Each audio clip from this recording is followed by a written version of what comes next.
Okay guys, magandang gabi. Ayan, yung ulam ko, kakain ako ngayon. Ulam ko ay yung kasili kung tawagin dito sa amin. Sa Tagalog ay palos o kaya igat. Yan, ulo ng igat. Ayan, sinabawang ko. Taba. Diba?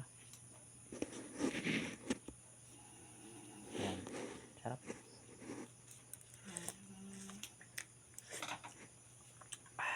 Okay mga idol, masarap. Medyo nagyan ko siya ng sili.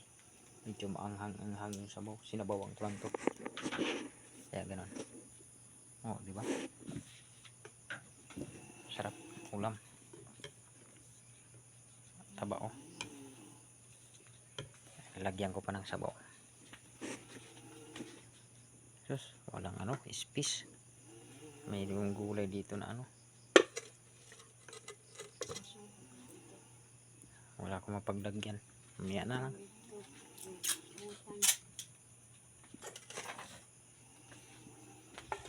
Oops. Initin natin to. Alas 12 na ng gabi kami. 11:30 na kami nakarating galing sa ilog. Hindi lang ako nagkuha ng content dun sa ilog kasi nga dadalawang lang kami, walang cameraman.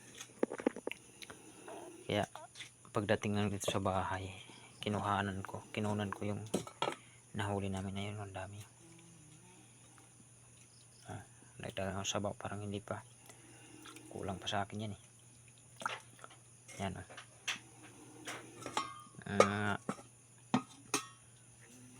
tropa ko dito sa loob lalakas na humilik. Ayan. Kain po tayo mga idol. Magandang gabi sa inyo lahat.